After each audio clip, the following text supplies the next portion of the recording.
Na ką, gerai, tai ką sveiki. Šiandieną iš tikrųjų pati nustebau, kada užsirašiau apie temą, o temas aš užsirašiau gerokai prieš porą mėnesių, kad tema viskas arba nieko. Iš tikrųjų galvojau, apie ką reikės čia kalbėti, kokia idėja viso to. Ir iš tikrųjų per visą tą laiką, aišku, dėliojasi tam tikri įvykiai, tam tikros situacijos ir kaip žinot, kada tu pradedi atkreipti dėmesį, tai labai gražiai erdvė pradeda rodyti, demonstruoti ir, kaip sakant, duoti per suvokimą tam tikrą žinojimą.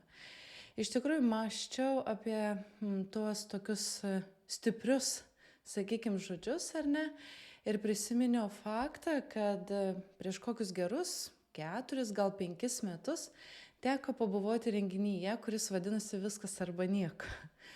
Aš nuėjau tenai, dar tuo metu nesidomėjau neturėjau žinių nei apie subtilų pasaulį, nei kažką ten tokio gilaus.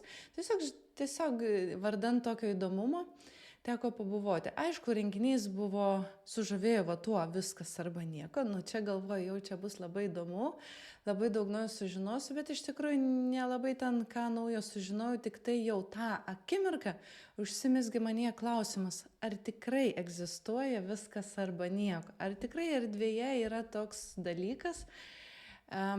Ir aišku, aš po kurio laiko pasimiršau man ir apie tai daugiau nemaščiau. Bet kada sužinojau, kad egzistuoja subtilus pasaulis, kad jis padeda žmonėms, kad su juo galiu bendrauti, bendradarbiauti ir iš tikrųjų susitelkdama siekdavau suvokti tam tikras žinutes, kaip ir dabar irgi tą patį darau. Tai tuo laiku, kada pradėjau bendrauti su subtiliuoju pasauliu, vienas pirmųjų dalykų, ką man pasakė, tai sakė nesuabsoliutinti, nesvarbu, ką gautum, absoliučiai nesuabsoliutinti jokio fakto, jokios minties. Iš tikrųjų ilgai mąsčiau, ką tai reiškia, bet vis pasirašydavo tam tikros žinutės ir kadangi tie buvo tam tikri pirmieji prisilietimai prie to subtilumo, prie tam tikrų energijų, tai iš tikrųjų stebėjau, kaip protas reaguodavo į būtent tokį norą suabsoliutinti. Tai tarkime, kaip pavyzdys, aš patiriu visas energijas, kurias galiu patirti. Arba aš viską suprantu. Arba labai viskas yra aišku. Ir taip, arba niekas neaišku. Žodžiu, visi tokie dalykai. Ir paskui, kada pradėjau svarstyti, mąstyti, ką iš tiesų reiškia visi žodžiai, ką jie nori pranešti, pasakyti. Ar viskas yra labai aišku, ir vėl naudoju žodžiu viskas, ar viskas yra aišku, ką mums iš tikrųjų nori ištransliuoti. Ir kada pradėjau mąstyti apie tam tikrus mumise egzistuojančius kraštutinumus, apie tai, kaip iš tikrųjų veikia mūsų protas, kaip veikia mūsų mąstymas, aš susidūriau su tuo, kad jisai yra linkęs krypti vieną arba kitą kryptim. Į tą kraštutinumą tai arba yra viskas, arba jau tu esi niekieno pozicijai. Arba tu supranti viską, arba tu nieko nesupranti. Ir iš tikrųjų su tuo ilgai teko dirbti, nes tai nieko nereiškia. Iš esmės tai nieko nereiškia, net jeigu ką noriu pasakyti, kad nieko nereiškia, tai nėra konkretumo. Ką iš tiesų tu jauti, ką iš tiesų tu nori pasakyti. Ir kada pradėjau mąstyti ir apie mūsų tam tikrą ego struktūrą, ar ne, kuri bando ten visaip mus įtikinti, tai vėlgi per tam tikrą aš paėmiau tos du žodžius viskas arba nieko, tai vėlgi per tos du žodelius ego labai gražiai gali skleistis ir įtakoti žmogų. Įtakoti žmogų tiek žadant viską, tiek nuneigiant taip pat viską. Ir todėl iš tikrųjų norisi kalbėti apie tai, kad ir jūs savo mintyse, apmąstymuose, kada analizuoja tam tikrus savo pojūčius, kada mąstot apie savo gyvenimo kūrybą, apie savo dabarties kūrybą, apie savo kasdienybę, šitų žodžių vengtumėt. Nes iš tikrųjų tai sukuria tam tikrą energinę atsakomybę. Ir trumpai pasidalinsiu, man vieną kartą tokį išbandymą davė mokytojai, kada gal prieš kokius 1,5 metų pirmą kartą užsiminėm, gal ne pirmą kartą, bet jau taip galėjome patirti mokymo metu kvantinę sąmonę, ten buvo toks įdomus procesas, nelabai aiškus, kadangi tų žinių nėra net šiandieną dar labai daug, kaip tai veikia, kaip tai integruosis mūsų gyvenime, bet tą akimirką potyriai buvo gilus, bet suvokimas neturėjo pakankamai žodžių suprasti, kas ten vyko. Ir aš labai gerai atsimenu tą vakarą, kada po pamokos atsisėdau ant lovos, jau ruošiausi ilsėtis, mintyje pagalvojau, nieko aš čia nesuprantu. Nu viskas buvo nesąmonė.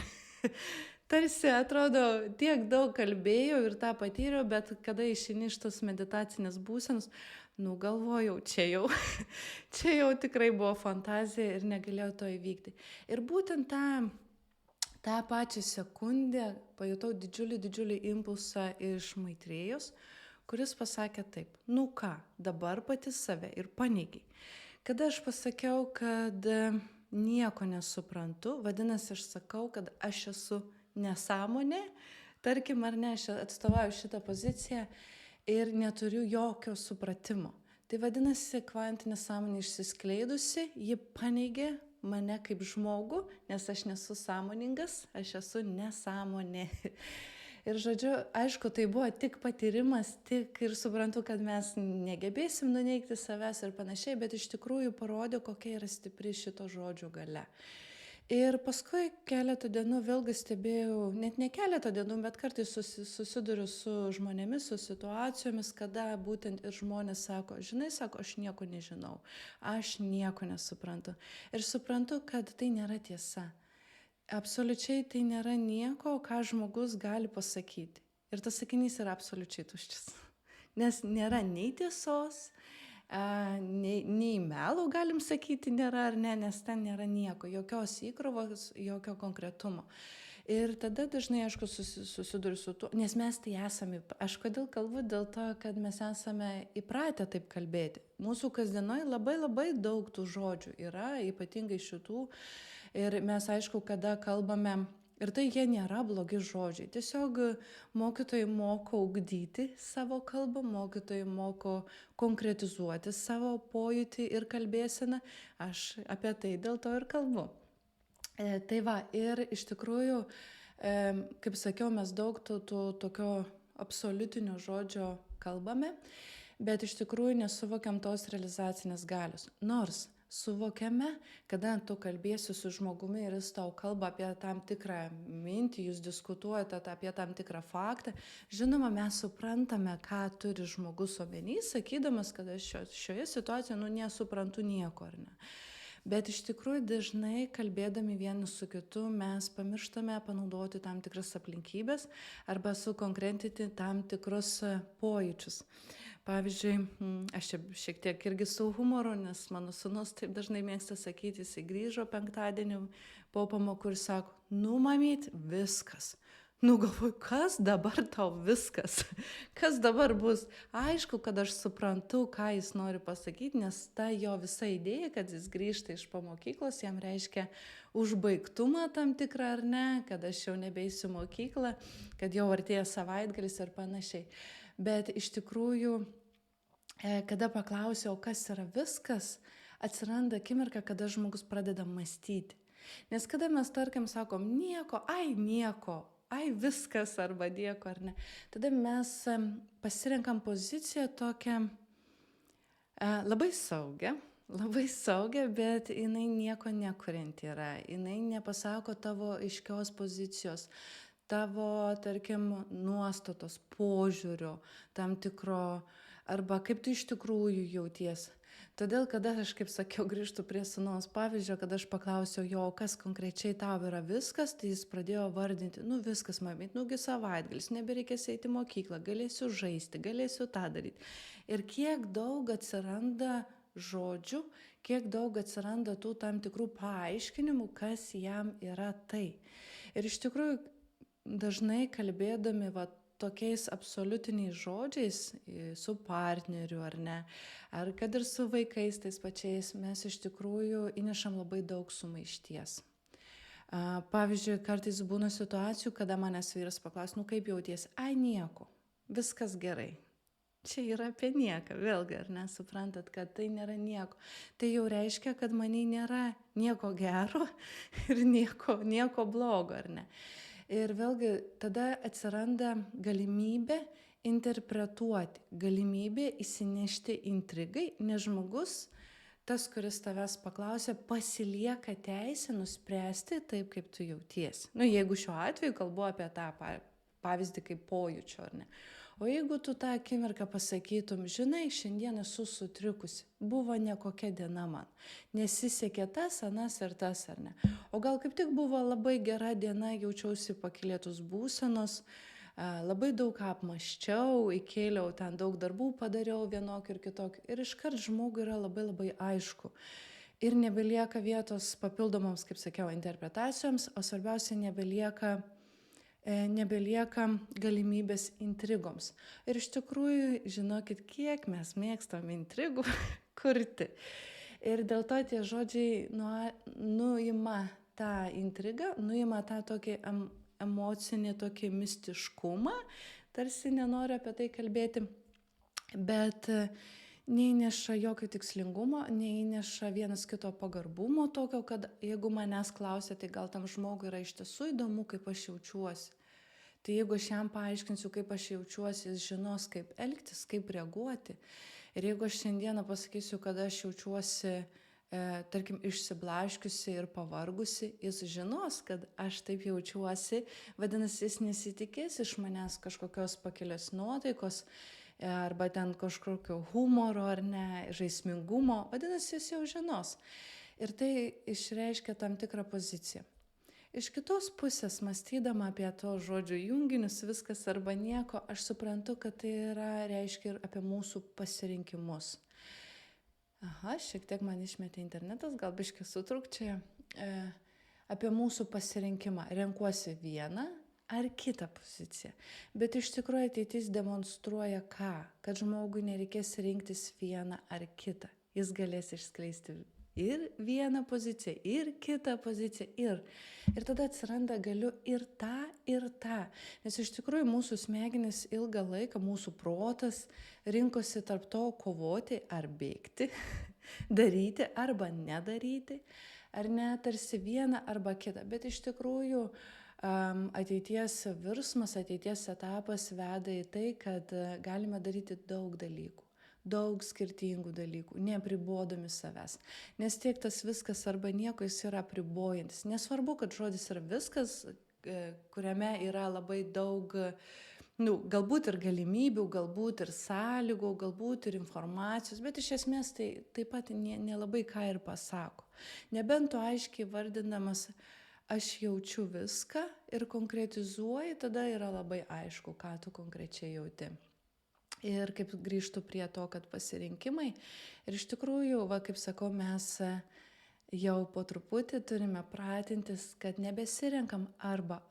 Mes galim daryti ir tą, ir atsiranda žodis ir, kas mus išlaisvina iš apribojimo, išlaisvina iš tam tikro sąstingio ir labai padeda tobulėti. Nes aš iš tikrųjų, kada dirbu, tarkim, veikiame būties kūrybos, mokyme, aš dažnai bijodavau, tarsi vengdavau daryti kažką kitą, nes, tarsi jau pasirinkau mokymą, vadinasi, daugiau nieko daryti ir nereikia, čia mano kryptis, jaučiuosi gerai, viskas gaunasi, aišku, būna visokių tų situacijų, bet ne. Mokytojai sako, kad tu gali daryti ir tą. Kaip čia dabar galiu daryti ir tą, lygu kažkaip skirtinga ar dar kažkas, nieko panašaus. Nes ateinantis mūsų kvantiškumas, kuris sukurs įvairių sąlygų, įvairių tą tokią daugiamatiškumą veikimą, kuris mus išlaisvins iš to riboto žmogaus suvokimo, tai jis kalbės tik apie tai, kad tu gali daug dalykų ir daug skirtingų dalykų ir tai nebus nei viskas, nei niekas. Jis nebus nei galutinis, nei apibrėžtas, nei įrėmintas kažkur. Jis sudarys tam tikrą laisvumo pojūtį. Ir taip pat, ką dar irgi tenka pastebėti, kad tie žodžiai sukuria, kaip ir sakiau, tam tikrą komforto zoną. Ypatingai, tarkime, kada mes esame linkę kalbėti, kad aš jaučiu vieni, aš jaučiu visumoj, aš jaučiu viską. Tai yra tokia dar irgi pozicija, kuri pasako, kad tu nelabai supranti, kur tu esi. Kad nėra to aiškaus suvokimo arba tos aiškios interpretacijos taip, kaip tu suvoki. Ir tą akimirką stebėdama, pavyzdžiui, nors tos būsenos yra begaliniai gražios, tas toks būna išsiplėtimas, viskas gerai, tu patiri tą būseną, viskas tvarkoja, tu patirk, užpildyk save to gėriu, patirinėk tą būseną, bet toliau stengiasi suvokti, ką konkrečiai, užfiksuoti tam tikras dalelytes, kurios įneš tau suvokimą. Geriau užfiksuok, įvardink vienu pojūčiu. Užfiksuok arba, tarkim, pasakyk taip, kaip tu jautiesi vienu jausmu. Bet tai bus daug geriau, negu sakysi, kad niekaip jaučiuosi arba tiesiog viskas gerai. Nes vėlgi, kaip aš sakau, tam tikras yra nekonkretumas. Taip pat tai atspindi tam tikrą mūsų sureikšminimą ir nuvertinimą. Tai tarsi ar nebūtų viskas atstovautų tam tikrą sureikšminimą, o niekas atstovautų tam tikrą nuvertinimą. Kaip tame mano pavyzdyje, kada Maitrėja pasako, kad tu šią akimirką save pati paneigiai, tai buvo didžiulis nuvertinimas savęs, ar ne? Nors, sakau, tai buvo tik patyrimas, pamoka, niekas ten nieko neįvyko, viskas tvarkoj, bet tai leido tik suvokti. Ir kada mes, sakau, patirime, kad tas buvimas, tas absoliutinė erdvė tokia, tai reiškia, kad mes kad yra galimybė, kad mes savyje sureikšminam tą buvimą, tą pojūtį ir nenorime jo konkretizuoti, nes kada tu, vadinkim, įvelki tam tikrą formą, į tam tikrų aiškų suvokimą, aiškų žinojimą, aiškę mintį, aiškę idėją, tu prisiemi ir tam tikrą atsakomybę, kad tu tai pritrauki savo gyvenimą ir tau tai yra svarbu nesvarbumo reikšmėje, bet tiesiog tu tai patyrei, tiesiog tu tai savyje užfiksavai. Ir kada tu tai įformini, kaip aš sakau, tu prisiemi atsakomybę tuom patikėti ir tuom gyventi. Tai vėlgi tam tikra realizacinė galia, aišku, jeigu tai yra idėja, kaip galbūt projekto idėja ar aplamai kažkokio gražaus požiūrio idėja, bet jeigu tai yra apie tam tikrą pokyčių nešimą į savo gyvenimą, mes kai kada taip, nueidami į tą absoliutinį ar sureikšminimą, ar nuvertinimą, mes išlaviruojam, kaip aš sakau, su tom intrigom, patys su savim sumanipuliuojam ir neprisiemam atsakomybės už to žinios ar tos minties įtvirtinimą savo gyvenime. Ir grįžtant apie tą pokalbį apie kasdienybę, kaip padėti neįnešti savo tų intrigų ir neįnešti to. Dar yra įdomus momentas, kad tam tikras mūsų tų žodžių, absoliutinių žodžių vartojimas įneša kai kada ir tam tikro žavesio, to mistiško žavesio, kurį žmonės, kuriems patinka, kaip aš sakiau, tos intrigos, emocionalumas, jausmingumas, juos sužavėsite. Bet tie žmonės, kurie nori iš jūsų konkrečių faktų, jie žiūri jūs rimtai, jie nori suprasti jūs, jie nesupras, jie tiesiog nesupras, ką jūs norite tiksliai pasakyti. Ir tai labai padeda, kaip sakiau, tam tikras aplinkybių parodimas aiškiai, tam reikalinga drąsa, nes išsakyti taip, kaip tu tiksliai jauties, ar kaip tu toj situacijoje labai aiškiai matai, o galbūt tu klysti, tai vėlgi yra tam tikra drąsa pasakyti savo mintis, savo idėjas, savo tiesą, vadinkim, ar ne taip, net jeigu ji ir galbūt nepasitvirtins. Tai vėlgi yra tam tikras drąsumas ir atsakomybės prisiėmimas ir žinoma, tas tam tikras išlaisvėjimas. Ir taigi toj kasdienybė, kaip sakiau, tas faktų nurodymas, taip kaip tai iš tikrųjų. Ir kada stebėjau būtent, kaip skleistusi kasdienybė, nes man irgi ne visada pavyksta tai išlaikyti, nors ugdausi ir mokausi, tam reikalingos ir papildomos pastangos, nes tau čia reikia aiškinti, tau čia reikia išpasakoti, tu gal laiko net neturi. Tai žodžiu, visaip kaip būda. Visaip tas gyvenimas dėliojasi ir stebiu, kaip kuriasi gražus, lygiavertiškas ir pagarbus santykis. Tada yra ta tikroji, aš taip suprantu, kad tai yra ta tikroji bendra kūryba, kada tu girdi, nes tada tu išsakei, kaip tu jautiesi, tai tau tampa įdomu ir kaip kitas. O jeigu kitas atsakys tau ten vėlgi viskas gerai ir nieko naujo, tai vėlgi tada tu pajausi tam tikrą trūkumą santykio. Tai vat, jeigu, tarkim, vienas ir ugdosi, o, tarkim, kitas atliepia taip trumpai, tada vėlgi visaip kaip. Ir jeigu ir labai ateityje, jeigu nuolat tas grįžtamasis ryšys yra labai toks trumpas ir, kaip sakiau, tas toks absoliutinis, kuris nepasako jokios realios situacijos ir jokio realaus fakto, su laiku ir tu nebesakysi. Tiesiog su laiku, bet tada žiūrėjau, o kas gal nutyli.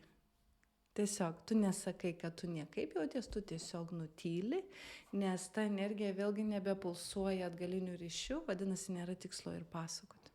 Tai va taip gali irgi nutikti, kada tu jauti, kad tavęs klausia, bet jeigu nėra jokio noro iš tikrųjų sužinoti, kaip tu jautiesi ar kaip tu laikais, nors čia tokius paprastus tos klausimus, čia gali būti vairių tų klausimų tokių, tu nelabai ką ir pasakysi. Aišku, sakau, gali rinktis tą poziciją, kad tu pasakai, ai nieko, bet taip tave, vadinkim, ar ne, lygu patrauksi tą komforto zoną tam tikrą, nes tu tiesiog nevargsi ir atsakysi, bet iš tikrųjų tai rinkčiausi faktą, arba tu prisiemi atsakomybę ir sakai, arba tu iš tikrųjų tada paklausi, ar tu tikrai nori apie tai sužinoti. Ir jeigu nori žmogus sužinoti, gerai, aš pasakysiu, kaip aš jaučiuosi, tarkim, ar ne, irgi galima per šitą prizmę pabandyti pasižiūrėti. Vėliau, kada stebėjau, kas padėtų vėlgi toje vidinėje būsenoje suvokti ir išlaikyti tam tikrą tą ribą tarp to, kad viskas ir tarp to, kad niekas, nes tai nėra tik žodžiai, tai yra mūsų ir būsenos, ypatingai, kai mes prisiliečiam prie to, ko mes nežinom. Tai gali būti ir energija, tai gali būti ir galbūt subtilus mokytojas, tai gali būti ir paprasta gyvenimiška situacija, kurios tu tiesiog niekada nepatyrei. Mes vėlgi galim tada visaip taip sureaguoti. Ir labai padeda ta neutralumo būsena, kada tu esi nei niekas, nei viskas. Ta nulinė fazė, ar ne, kurią būtų galima dar įvardinti, kada tu esi tokiam begaliniam neutralume ir stebi tik tai, ką iš tikrųjų jauti ir nenueini į tą nei vieną pusę, nei kitą pusę, ar ne, jeigu tu ar tai medituoji, ar tu nori kažkokį daryti, ugdytis kažkokį įgūdį, kurio tu nesi išsiugdęs, pavyzdžiui, tarkime, tas liečia, pavyzdžiui, tarkim, rašymą, ar ne. Vieniems yra labai paprasta rašyti tiesiog, ar ne, ar dienoraštį, ar tiesiog pasidalinimus tam tikrus, o kitiems nėra taip paprasta rašyti. Ir vėl, vadinasi, yra kažkur tas sureikšminimas to pačio fakto ir reikia įeiti tą neutralumo būseną ir suprasti, kad tai nėra nei niekas, nei viskas. Nuimti tam tikrą tą tokį šydą ir įėjus į tą neutralumo būseną tiesiog daryti. Ir tai labai padeda. Man asmeniškai labai padeda, jeigu aš susiplanavau, tarkime, mokytojai padavė idėją, kad kalbėti tuos viešus pokalbius, aš nebe strateguoju ir nebediskutuoju. Tai yra apsisprendimas, toks yra priimtas jisai, yra aiškiai nurodyta, kiek tą reikės daryti. Ir, kaip sakant, anksčiau ten šito labai labai daug suklubdavau, kada praeis vienai kitam pokalbiu, tarkim, jeigu šiuo atveju apie šią idėją, pradėdavau galvoti, ar jinai bėra teisinga, ar jinai yra tikslinga, ar tai bėra aktualu. Iš tikrųjų, tai jeigu jau padavė idėją, vadinasi, jei visam tam kažkokiam etapui ir yra ta energija paduota, vadinasi, tau nereikia blaškytis, o tiesiog daryti ir viskas. Ir tai irgi labai padeda, bet ta padeda ta neutralumo būsena. Ir šiandieną ir norėsis jūs įvesti, pakylėti mokytojai paduos jėgos, kad įeitumėt jūs į savąją neutralumo būseną ir kiek įmanoma leistumėte savo išeiti iš to arba viskas, arba nieko. Nes iš tikrųjų, vėlgi dar kartą tokį paminėsiu dar tokį faktą, pamąstymą. Aš visada galvoju, o kas apsisprendžia tą viskas ar nieko. Tai iš tikrųjų mūsų protas, kas tą akimirką jau ką tu supranti, tai tau yra viskas, ko tu nesupranti, tai tau yra niekas.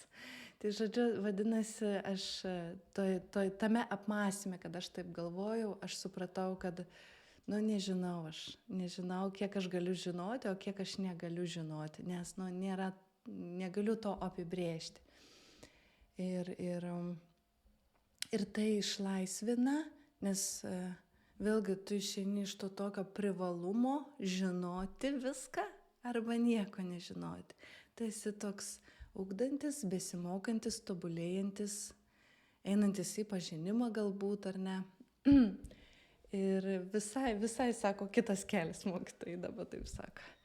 Ką, gerai, tada aš čia tokių idėjų perdaviau tai, ką aš apmąsčiau, jūs kiekvien savarankiškai dar pamastysite, pažiūrėkite, kaip tai vyksta erdvėj, nes labai įdomu stebėti ir kitus yra, kaip erdvėj, ką nori pasakyti iš tikrųjų ir ką demonstruoja erdvė. Bet labai rekomenduoju iš tų absoliutinių žodžių tiesiog išeiti, o sutelkti ir ugdyti save tam tokiam konkretumui, aiškumui, žinojimui. Ir tada visa erdvė paduos tą patį rezonansą. Ir žinojimą, ir aiškumą, be jokių ten prielaidų, be jokių intrigų, pasakys labai aiškiai. Tai va, ką, gerai, tada susitelkime į savo vidų, atsipalaiduokit dabar, taip labai daug nemastykit, nes iš tikrųjų čia atrodo nėra sunki tema, bet aš manau, kad mes gyvenime susiduriam. Todėl dabar noris, kad jūs atsipalaiduotumėt, ypatingai atpalaiduokit mąstymą, nes tai yra mąstymo funkcija.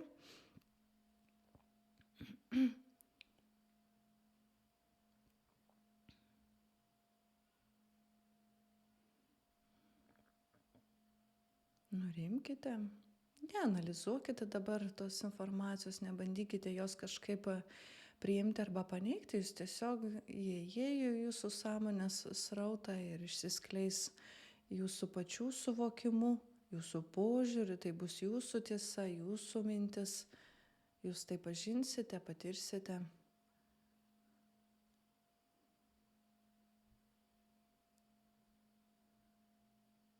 Ir atrodo, pas kiekvieną iš jūsų, pas kiekvieną iš mūsų, sakyčiau, nes ir pas savęs tą stebiu, kad yra tam tikros situacijos, kur yra tam tikros tie kraštutinumai, tai yra tam tikros ribos apibrėžtos ir kiekviena mūsų gyvenimo kryptis, situacija turi tam tikrą apibrėžtumą, bet tas apibrėžtumas turi būti suvokiamas ne kaip viskas ar nieko, bet tas apibrėžtumas turi būti suvokiamas kaip materiali forma, kaip tavo tam tikras pažinimo etapas, kai tam tikra sklaida, idėja, mintis, patyrimas. Ir tada visi tie tokie užsibrėžti, apsibrėžti kraštutinumai, ribos, jos pralaisvėja. Nes iš esmės tų ribų, tam tikrų etapų, jie yra sukurti kūrėjo. Nes ne tam, kad žmogų apriboti, o tam, kad vis dėlto visoje erdvėje vyktų darna, išlaikyta harmonija. Ir tai padeda, atstovauja, aišku, tam tikri principai, dėsniai įtakoja. Bet šiandieną yra siekiamybė atlaisvinti jūsų pačių mąstymą. Nes jūsų sąmonės labai aiškiai suvokia ir joms kai kada tas mūsų toks absoliutinimas arba tas priėmimas tos informacijos per tokį labai didžiulį kraštutinumą jų neišmuša iš pusiausvyros, mūsų pačius išmuša iš pusiausvyros. Tada ir emocijos gali įvairiai reaguoti, ir erdvėje galite susilaukti tam tikrų pasipriešinimo netgi.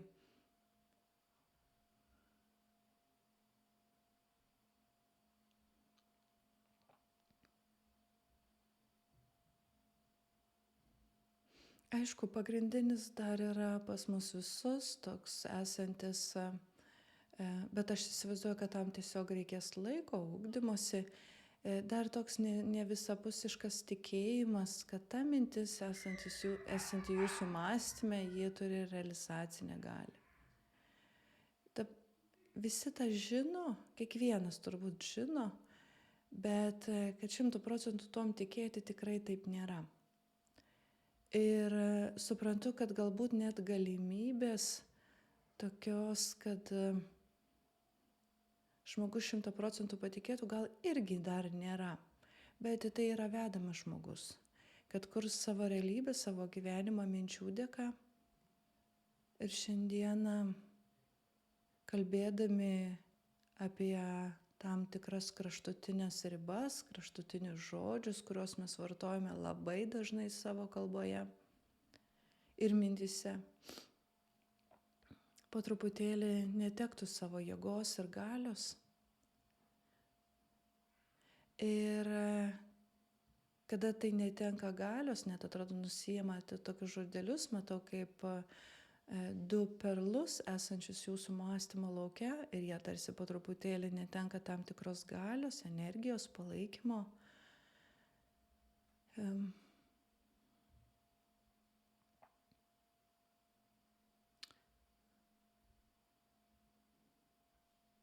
Pradeda plėstis ir lengviau laisvėja jūsų žemesnioji sąmonė, kuri turi prisiderinti prie to ateities virsmo, kada jūs susitelkėte į savo sąmonę, į savo aukštesnę sąmonę, į kūrėją, į mokytojus, į subtilų pasaulį, tam tikrą prasme išeinate iš tų žemiško apribojimų, kada susitelkėte. Bet kada grįžtate, tarsi vėl papuolate į tam tikrą ribotumą, apribojimą, žemiško proto įvairias strategijas. Bet kada šitos du skirtingi poliai tarsi atsilaisvina, tarsi labai gražiai matau, kaip plečiasi jūsų žemesnis protas, tas, kuris atsakingas už minčių integravimą, už kasdienybės mąstymą, už tokią tarsi mintijimą, kai tu nesi susitelkęs labai arba ten kažkokioj meditaciniai būsenoj. Labai laisvėja. Nors iš esmės, kaip ir sakiau, noriu, kad ir tų pasidalinimų nesuabsoliutintumėte. Nes kai kada iš tikrųjų, norėdamas kažką pasakyti, tu turi sakyti, kad nieko nėra namie, ar ne? Bet tu konkrečiai nurodai faktą, kad nėra žmonių namie. Tai viskas su tom gerai. Čia kalbu apie tai, kada mes kaip žmonės pasirenkame tą kitą strategiją, tokią atsitraukimo strategiją. Arba sako tingėjimo strategija.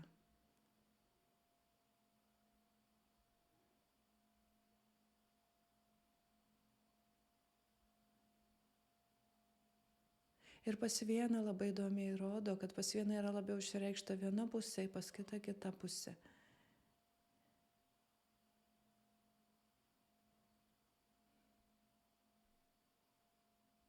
Tai sako, tam reikalingas tas neutralumas, vidinis stabilumas, neutralumas. Būtent neutralumą dabar pabrėžia, kuris geba ir aišku yra skirtas tam, kad subalansuotų.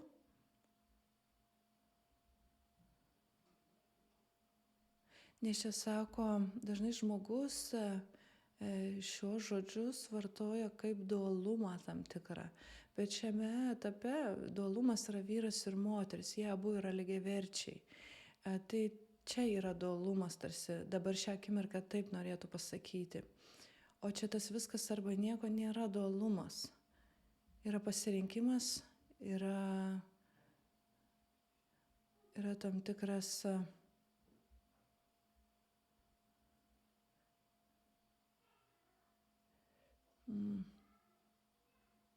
kraštutinumas.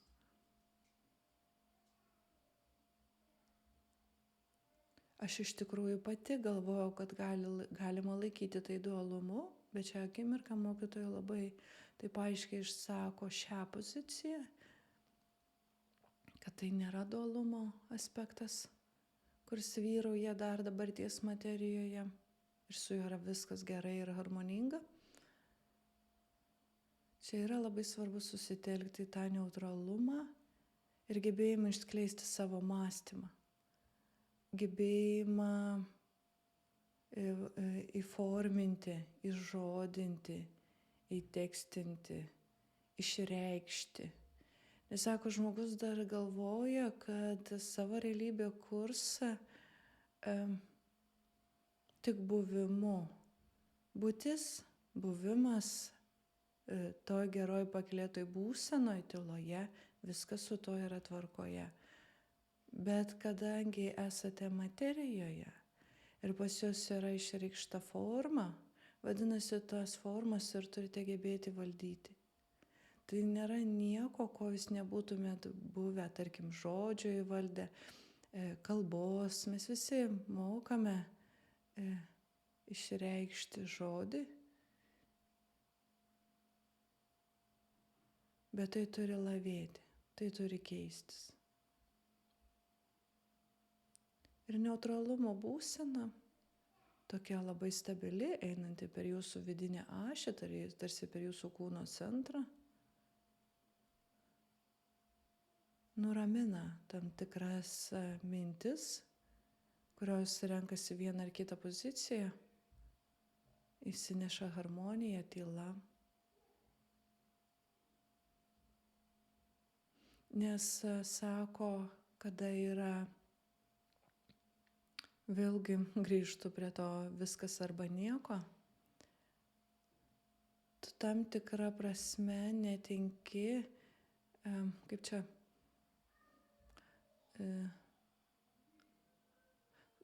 nors pasirinkimas galbūt būti viename ar kitoje tarsi pusėje, kitame kraštutinume yra sąmoningas pasirinkimas, bet tam tikra prasme jisai nėra sąmoningas ir tu pasirengi nesąmoningumo būseną. Kaip čia dabar bandau suvokti, tarsi pačios mintis įtakoja jūs, o ne jūs mintis kuriate. Ta stebėtojo pozicija, sąmoningas aš, tas stebėtojas praranda savo poziciją ir pradeda jau tos mintis kurti arba tą absoliutų nieką, ar absoliutų viską ir duoda tik įkrovą, jėgą, gali būti ten labai daug jėgos ir galios, bet jie neišneš į formą, į realybę. Vadinasi, nebus situacijų, nebus žmonių, nebus aiškumo, tu nepateiksi aiškiai idėjos, minties. Toks tarsi vienspalvis.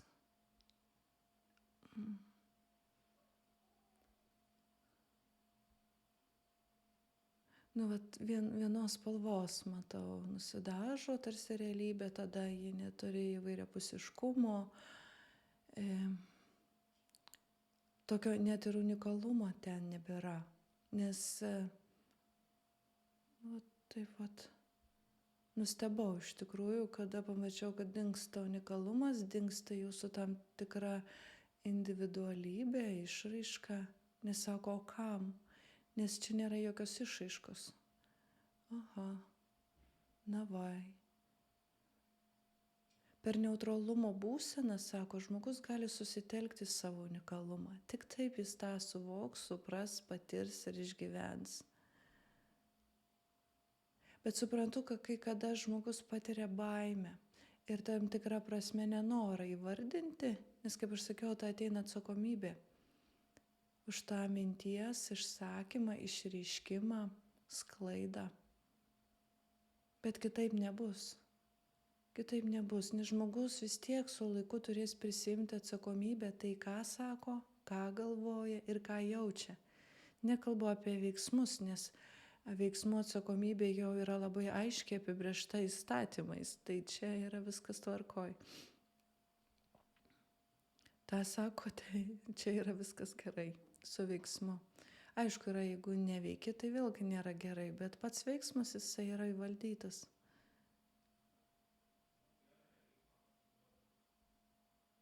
Daug darbo yra su žodžiais, mintimis ir jausmais.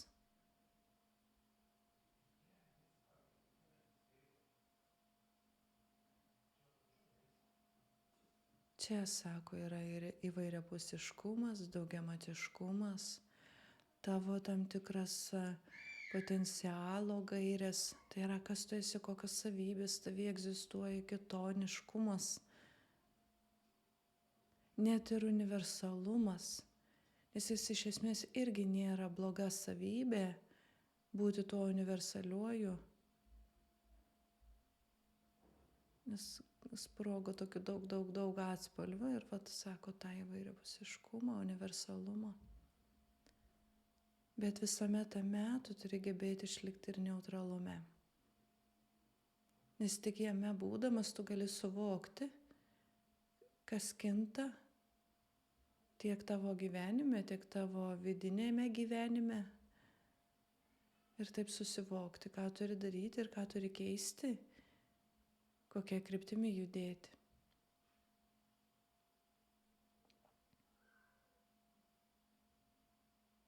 Sako mokytojai, kad sako, žmogus susitelkęs į neutralumą netenka tos intrigos, netenka tam tikrų manipulacijų, netenka tam tikrų nei sureikšminimų, nei nuvertinimų,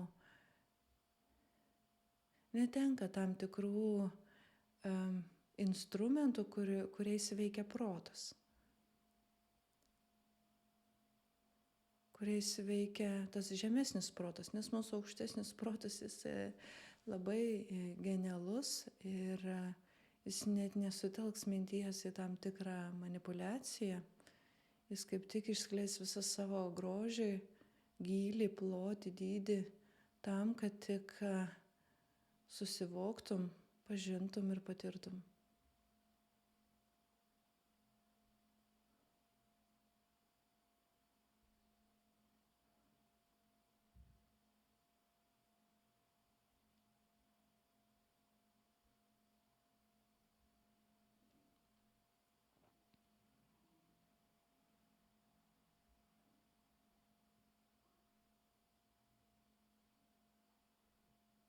Rinkis neutralumą ir stebėk, ką neutralumas išskleis tavyje. Kokią veiklos kryptį, kokią idėją, kokią tavo asmeninę poziciją tam tikrų klausimų kasdienybėje, gyvenime.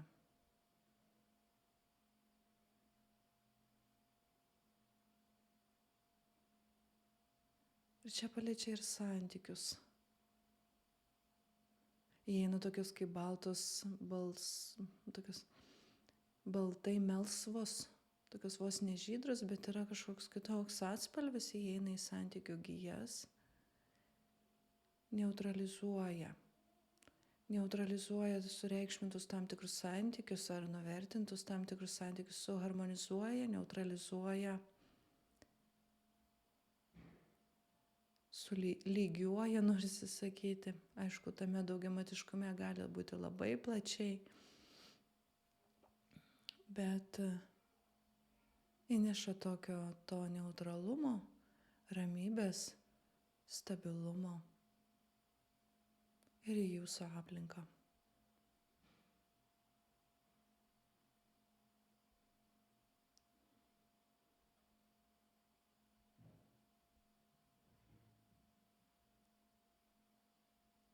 Ir rodo emocinius kūnus, kurie taip pat rimsta šią akimirką, nes jie labai yra reaguojantis į tuos kraštutinumus. Todėl šią akimirką net atrodo balsas pritilo, net atrodo tylina tas emocijas, kai kurias dar esančias mumise.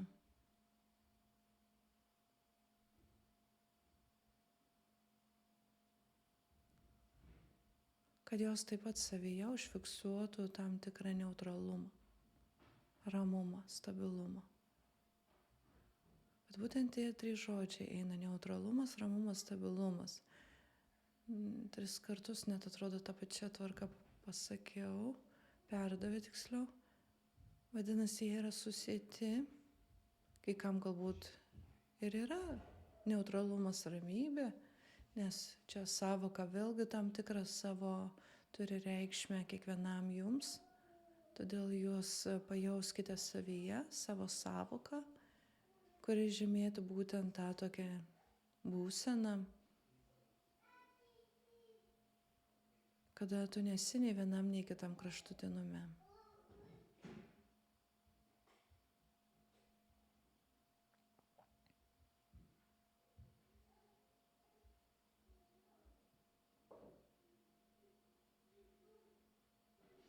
Tyrinėk save, sako, pažink save, priimk save.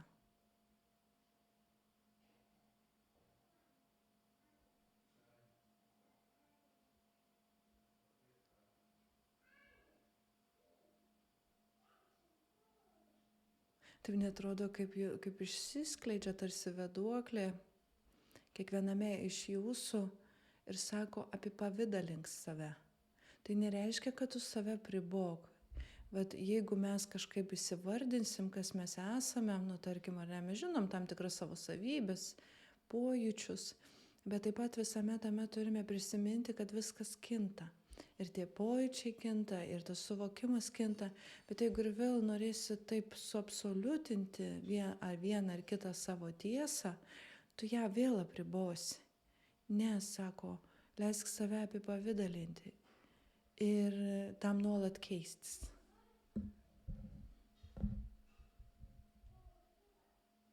Ir sako, kada susivoksit viduje, kad labai viskas kinta ir nuolat, nuo pat mažiausių jūsų gyvenimo dalelių iki pat didžiausių dalelių, tai to net kraštutinumo net nebelieka, va tų net sąvokų net nebėra. Jos yra, nebent jos ir reiškia tą faktą. Bet jeigu to nereiškia fakto, vadinasi, jų tarsi net nebelieka jūsų gyvenime, o lieka ta išskleista tarsi vėduoklė, kuri turi labai daug įvairių savybių, atspalvių, formų, įvaizdžių, santykių.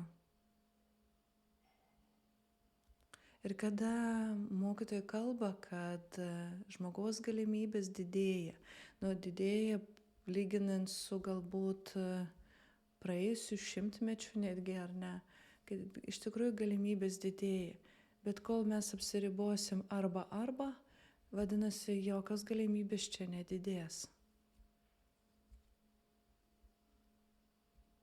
Didėja pasirinkimų galimybė.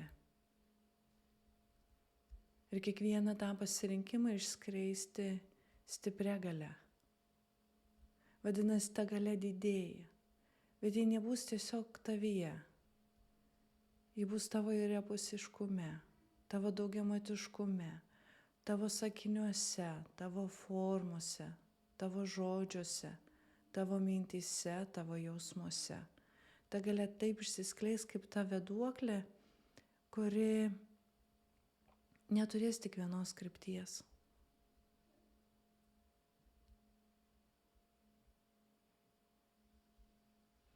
Todėl nei nuvertinkite savęs ir nemanykite, kad yra ir egzistuoja niekas, bet taip pat ir nesureikšminkite savęs, manydami, kad esate jau viską pasiekę, pažinę ir suvokę.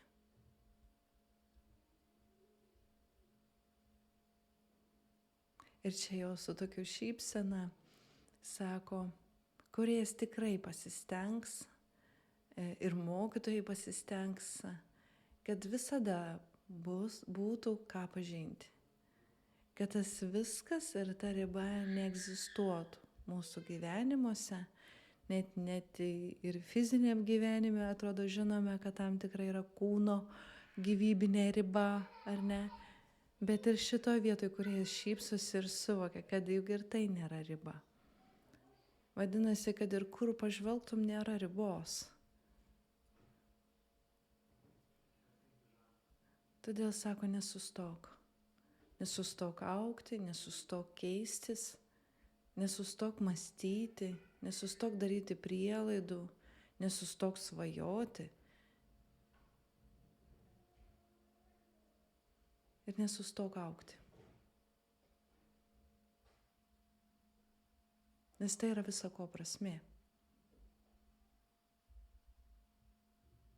Tai yra priežastis, dėl kurios tu esi čia. Ne kad pasiektum tam tikrą tašką, o kad eitum link jo. Kad patirtum. Ir kad susivoktum.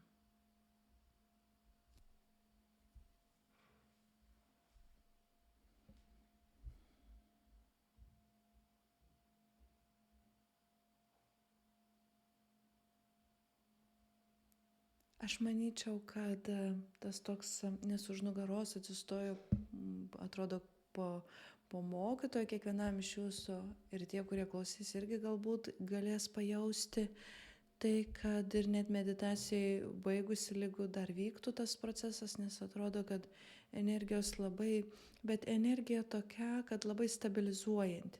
Turbūt dar reikia laiko išeiti jums į dieną, bet ji veiks kurį laiką. Aš bandau suvokti. Pirmą kartą aš, aišku, esu mačiusi ir esu jautusi, kad būna, kad procesai nesibaigia, bet jie trunka dar ilgiau negu būna susitikimas. Bet čia akimirka labai aiškiai tarsi rodo, kad net kelias paras tarsi truks tie pojūčiai, kurie harmonizuos tam tikrus įvykius, situacijas. Todėl, sako, palanku būtų su kažkuo susitikti, su kuo nenorėjote susitikti, nes paduos jėgos neutralizuoti. Kartais mes vengiame, bet čia labai irgi pasižiūrėti, nepulti kažką labai strateguoti, o pasižiūrėti, jeigu situacija susidėlioja kažkaip ar ne, ir leistis tam vykti, nevengti. Vat šitas žodis yra svarbus, nevengti. Leisti tam būti, nes atrodo, vat kur einat ir tie impulsai tokio neutralizavimo, jie įeina ir suharmonizuoja, suneutralizuoja. Ar tai tas santykis, galbūt ten kažkoks buvo prisiminimas, ar va tas kažkoks sureikšminimas, ar va tas toksai kažkokia ta nedarna. Tai va ten atrodo kokias 3 dienas, taip, nežinau kodėl, bet tebūnie. Ir matysite jūs kiekvienas asmeniškai, kaip jūs tai palies. Tiesiog leiskite tam būti ir, kaip sakėte, tiesiog nevenkite. Ir viskas. Ir stebėkite save savo dienoj, kaip tam tikrai žodžiai kuria jūsų realybę, kas turi daugiau jėgos, kas turi mažiau jėgos. Ir jeigu jaučiat, kad yra tam tikros savokos, kurios jūs labai gerai esate įvaldę, jūs žinote apie ką, tai žinoma ir pasidalinkite su kitais. Ne tai apie tą savoką, bet kalbėkite tomis temomis, kalbėkite apie tai, dalinkitės apie tai, nes reiškia, per jūs yra pilnas suvokimas, žinojimas, vadinasi, tame yra daug ir pokyčių energijos ir žinoma tos realizacinės jėgos, kuri sudarys sąlygas tam tokiam tiksliniam požiūriui, kitokiai minčiai išsiskleisti ir kitų gyvenimuose. Na va, kas norite, galite likti toj meditaciniai būsenoj, patyrinėkit save, pastebėkit save, o aš tada atsisveikinsiu. Ačiū, kad buvote ir iki kito karto.